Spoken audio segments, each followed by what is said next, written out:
Shalom, terima kasih atas kesempatan yang diberikan kepada kami. Di sini kami akan membahas hasil project final kami dengan judul Autentifikasi Token dari kelompok 5. Pertama-tama, perkenalkan nama saya Siskawati Harun Tanapa dengan NIM digit terakhir 153. Dan saudara saya, perkenalkan nama saya Siti Pembonan dengan NIM akhir 081. Perkenalkan nama saya Rizal Maksudara dengan NIM akhir 181. Perkenalkan nama saya Ardinda Sampai Kompong dengan NIM terakhir 034. Dan perkenalkan nama saya Step Saputri dengan NIM akhir 047. Perkenalkan nama saya Tiantu Satu Padang dengan NIM terakhir 121. Perkenalkan nama saya Tiril Bubun dengan NIM terakhir 108. Selanjutnya kita masuk ke dalam pembahasan file.html yang dibawakan oleh saudari Sili. Yang kedua, file index.php yang dibawakan oleh saudara Rio. Yang ketiga, file environment.php yang dibawakan oleh Ardinda. Yang keempat, file Jansen Web Token yang dibawakan oleh saudari Steffi. Yang kelima, autentifikasi token yang sukses atau valid yang dibawakan oleh saudara Argento. Yang keenam, autentifikasi token yang expire atau invalid yang dibawakan oleh saudara Abun. Yang pertama, file.htaccess yang dibawakan oleh saudari Sili. Dipersilakan. Baik.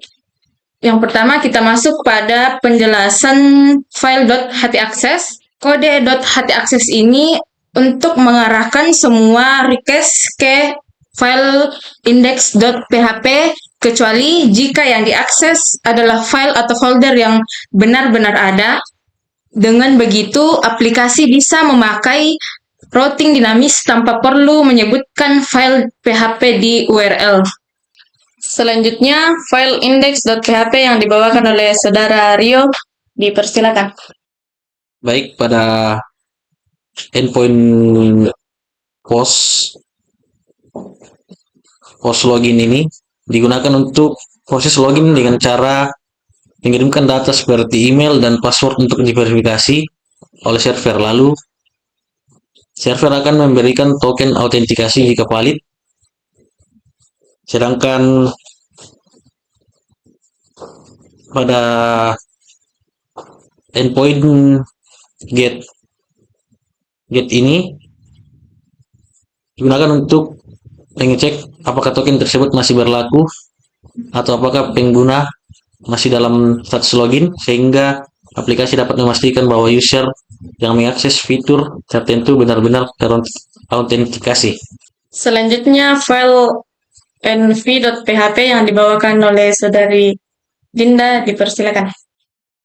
Baik, di sini saya akan menjelaskan tentang file env.php, yaitu di mana file env.php adalah file pengaturan utama aplikasi yang berisi konfigurasi koneksi database, mode aplikasi atau lokal, pengaktifan pesan error atau debug, alamat dasar aplikasi, kunci keamanan login, dan pengaturan akses dari luar aplikasi. File ini memastikan aplikasi dapat terhubung ke database dan berjalan dengan benar sesuai kebutuhan pengembangan. Selanjutnya, file Jansen Web Token yang dibawakan oleh saudari Steffi. Dipersilakan. Oke, di sini saya akan membahas file JWT atau Jansen Web Token. Kode ini adalah kelas PHP untuk membuat dan memverifikasi JWT, Jansen Web Token. Fungsi akan mengubah header dan payload ke base 64 URL save, kemudian membuat signatur menggunakan algoritma HS256 dan menghasilkan token dalam format header payload signature. Sementara itu, fungsi verifity berfungsi untuk mengecek apakah token belum kadaluarsa. Secara singkat, kode ini berfungsi sebagai sistem autentikasi untuk memastikan keamanan akses pengguna pada aplikasi. Selanjutnya, autentifikasi token yang sukses atau invalid yang dibawakan oleh saudara Ardento. Dipersilakan. Ya, baik, terima kasih atas kesempatannya. Di sini saya akan menjelaskan mengenai token yang valid, ya, di mana token ini akan kita gunakan untuk mengakses data yang ada di database dengan menggunakan token yang kita akan buat.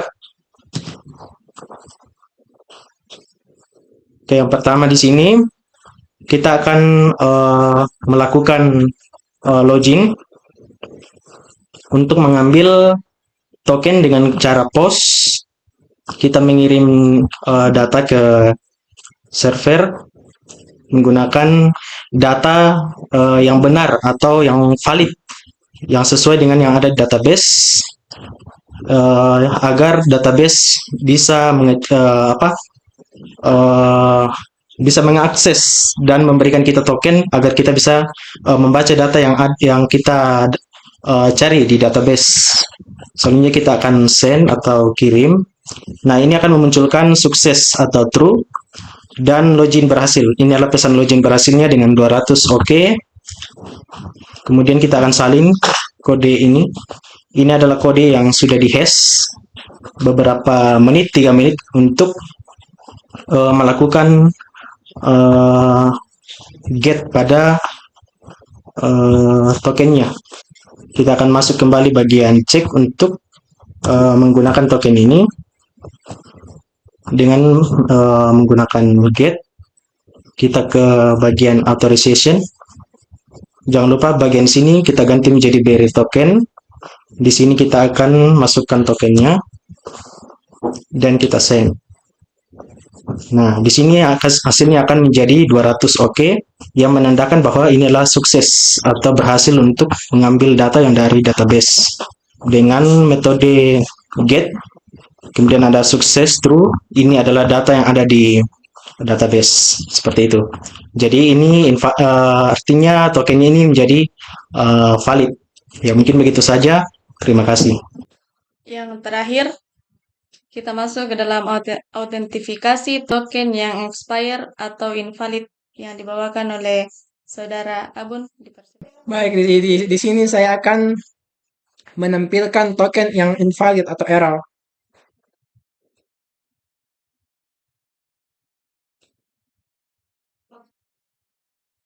Oke, di sini saya akan copy. Kemudian saya masukkan di sini. Nah, kemudian saya send. Nah, di sini sudah menampilkan token invalid atau invalid yang menampilkan kode 401.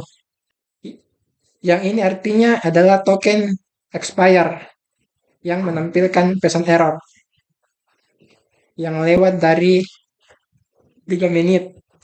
Sekian dari hasil presentasi kami. Kurang lebihnya mohon dimaafkan. Terima kasih.